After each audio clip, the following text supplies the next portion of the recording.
जय हिंद। आइए एक प्रश्न को देखते हैं। गणित का यह प्रश्न कहता है, यदि किसी सभा में 15 व्यक्ति हों और प्रत्येक व्यक्तियों से हाथ मिलाए तो सभा में कितने बार हाथ मिलाया जाएगा। प्रश्न को एक बार फिर समझते हैं। जब तक प्रश्न समझ में नहीं आएगा तब तक इसका हल नहीं निकाल पाएंगे। इसलिए सबसे ज़रूरी है किसी भी प्रश्न को पहले समझें, इसके बाद उसको हल करें। यदि किसी सभा में 15 व्यक्ति हों और प्रत्येक व्यक्तियों से हाथ मिलाए तो सभा में कितने बार हाथ मिलाया जाएगा। अब आपको ज्ञात ही होगा कि जब ऐसे सवाल को हल करते हैं या किसी भी सवाल को हल करते हैं तो गणित में कुछ नियम हैं, कुछ ट्रिक्स हैं। उस नियम और उस फार्मूले का प्रयोग करके सवाल को हल करते हैं। इसका एक फार्मूला है, सरल सा है। जब इसको हल करेंगे तो यहाँ पर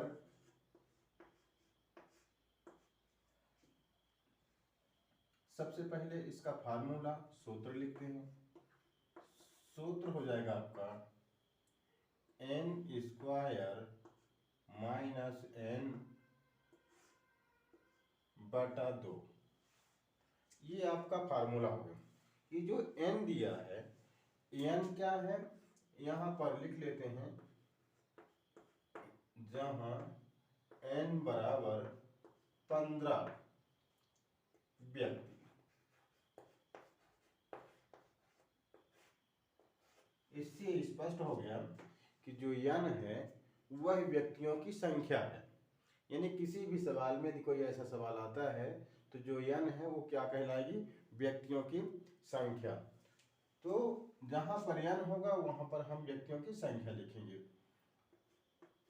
तो व्यक्तियों की संख्या जब लिखेंगे, देखिए क्या हो जाएगा, यहाँ पर n² है तो 15² हो जाएगा, यानी 15 का वर्ग हो जाएगा।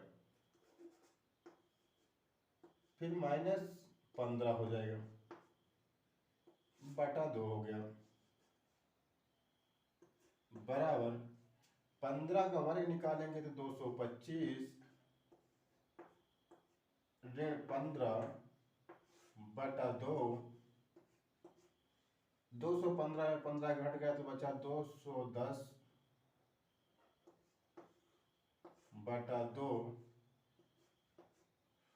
210 में 2 का भाग दीजिए तो आपका आ गया कितना, 105।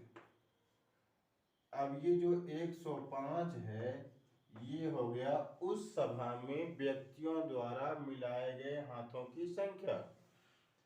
ये क्या हो गया, 105 बार, यानी उस सभा में 105 बार हाथ मिलाया गया। ये तो इसका आंसर हो गया। अब इसको थोड़ा और सरल तरीके से समझते हैं। जब ये किसी हम छोटे संख्या लेते हैं, यानी व्यक्तियों की संख्या जब हम कम करके देखते हैं तो उसको समझा जा सकता है कि वास्तव में इतना होता है कि नहीं होता। उसको हम प्रैक्टिकली चेक करते हैं। तो यहाँ पर मान लेते हैं n बराबर 4, यानी किसी सभा में व्यक्तियों की संख्या हम 4 मान लेते हैं कि कोई सभा है, छोटी सभा है, उसमें 4 व्यक्ति हैं और चारों एक दूसरे से हाथ मिलाते हैं। कोई किसी को छोड़ता नहीं, सबसे हाथ मिलाते हैं। तो उस सभा में कितने बार हाथ मिलाया जाएगा। तो यहाँ पर n बराबर 4 है, फार्मूला पता हो गया, सूत्र पता हो गया। तो सूत्र क्या कहता है, सूत्र कहता है कि n² माइनस n बटा 2 कितना आ जाएगा, n की जगह पर रख लेंगे 4, तो ये हो जाएगा आपका 4 का वर्ग ऋण 4 बटा 2। तो 16, 4 का वर्ग 16, 16 ऋण 4 बटा 2। 16 में 4 कट जाएगा तो बचेगा 12, 12 बटा 2। अब इस 12 में 2 का भाग चला जाएगा तो बचेगा 6, यानी सभा में 6 बार हाथ मिलाया जाएगा, 6 बार। ये हो गया आपका आंसर। यानी कह सकते हैं कि जब 4 व्यक्तियों की सभा है तो 6 बार हाथ मिलाया जाएगा। ठीक ऐसे ही जब 15 व्यक्तियों की सभा होगी तो उसमें 105 बार हाथ मिलाया जाएगा। तो 4 बार जो 6 बार आ रहा है 4 व्यक्तियों की सभा, ये छोटी संख्या है, इसको प्रैक्टिकली देख लेते हैं। प्रैक्टिकल में क्या सही 6 होता है, 6 बार होता है? तो यहाँ पर हम 4 व्यक्ति ले लेते हैं। मान लेते हैं कि ये पहला व्यक्ति, ये दूसरा व्यक्ति, ये तीसरा और ये चौथा, 4 व्यक्ति हैं। तो पहला व्यक्ति हाथ मिलाना शुरू करता है तो दूसरे से मिलाएगा, फिर तीसरे से मिलाएगा, फिर चौथे से मिलाएगा। मतलब पहला व्यक्ति सबसे हाथ मिला लिया, ये फुर्सत हो गया। अब ये दूसरा व्यक्ति मिलाएगा हाथ, ये पहले से तो मिला चुका है, अब मिलाएगा किससे? तीसरे से, तीसरे के बाद चौथे से। ये दूसरा व्यक्ति पहले से भी मिला चुका है, तीसरे से भी मिला लिया और चौथे से भी। बचे कौन है? ये तीसरा और चौथा। ये तीसरा व्यक्ति चौथे व्यक्ति से हाथ मिलाएगा। अब सभी हाथ मिला चुके, चौथा तीसरे से मिला लिया, तीसरा दूसरे से मिला लिया, दूसरा पहले से मिला लिया, पहला दूसरे से मिला लिया, पहला तीसरे से मिला लिया, पहला चौथे से मिला लिया, मतलब सभी हाथ मिला लिया। अब इसको गिनते हैं कि 6 बार हो रहा है।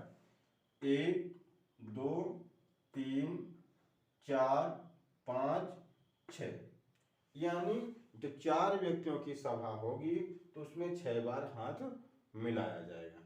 उम्मीद करता हूं आपको ये समझ में आया होगा। यदि ये समझ में आया है तो आप कमेंट करिए। मैं प्रयास करूंगा कि ऐसे ट्रिकी सवाल आपके पास लाऊं। कोरोना काल में बच्चे घर में हैं, उनका एग्जाम होना है, उनकी पढ़ाई प्रभावित हो रही है। तो इस स्थिति में मैं 6वीं से लेकर 10वीं तक के मैथ का भी जो भी सवाल होंगे, उन सवाल को जो भी समस्या होगी बच्चे कमेंट करेंगे, कमेंट सेक्शन में लिखेंगे कि ये सवाल नहीं समझ में आ रहा है, इस प्रश्नावली के नहीं समझ में आ रहा है, ये सवाल नहीं समझ में आ रहा है। उस सवाल को मैं समझाने की पूरी कोशिश करूँगा और आप वीडियो देखते रहें और आपके सवालों का जवाब मिलता रहेगा। धन्यवाद।